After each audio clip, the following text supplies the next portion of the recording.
रीमा शहर की रहने वाली एक लड़की थी। वह बचपन से ही शहर में पली बढ़ी थी। वह बहुत नेक और अच्छी लड़की थी। उसकी शादी गांव में उसके चाचा के बेटे राज से हो गई थी। राज अपनी दो बहनों और माँ-बाप के साथ गांव में रहता था। राज की दोनों बहनें रेखा और पूनम बहुत चालाक और बदतमीज थी। वे सबके साथ बदतमीजी से पेश आती थी, चाहे गांव में हो या घर में। यहाँ तक कि अपनी माँ के साथ भी ठीक से बात नहीं करती थी।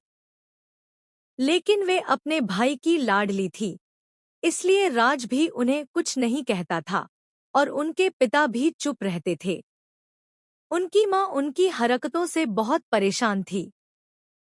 जब उनकी भाभी रीमा नई नई शादी करके घर आई, तो वह बहुत अच्छी लड़की निकली। वह सबका ध्यान रखती थी, पूरा घर संभालती थी, स्वादिष्ट खाना बनाती थी और जल्दी ही सब उसे पसंद करने लगे। उसका पति, सास और ससुर सभी उसकी तारीफ करने लगे। चालाक नंदे आपस में कहने लगी, भाभी तो सबका दिल जीत रही है, कहीं माँ-बाप के दिल से हम बाहर न हो जाए। हमें इसे तंग करके यहाँ से भगाना होगा। फिर उन्होंने अपनी भाभी को तंग करना शुरू कर दिया। वे रीमा के कपड़ों का मजाक उड़ाती थी, क्योंकि वह शहर की रहने वाली थी और उसकी हर चीज पर ताना मारती थी। रोज उसे तंग करने के नए नए तरीके सोचती थी। एक दिन जब घर में मेहमान आने वाले थे, रीमा खीर बना रही थी। रेखा और पूनम चालाकी से उसे बाहर भेज देती हैं और खीर में नमक मिला देती हैं, ताकि उसकी बेइज्जती हो। मगर रीमा बहुत समझदार थी। वह उनकी चालाकी समझ जाती है और जल्दी से खीर बदल कर नई खीर बना देती है। जब सब लोग खीर खाते हैं, तो उसकी खूब तारीफ करते हैं। रेखा और पूनम हैरान रह जाती हैं। समय के साथ दोनों बहनें और भी दुश्मनी पर उतर आती हैं।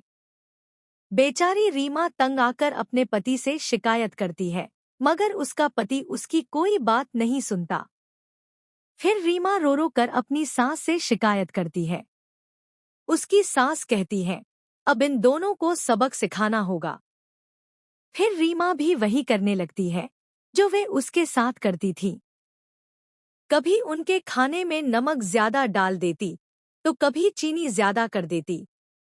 जब रेखा और पूनम भाभी से शिकायत करती, तो रीमा मुस्कराकर कहती, दीदी, आपका मिजाज कड़वा है, इसलिए आपको खाना कड़वा और तीखा लग रहा है। दोनों नंदे शर्मिंदा हो जाती हैं। धीरे धीरे वे भी अपनी भाभी से अच्छा व्यवहार करने लगती हैं।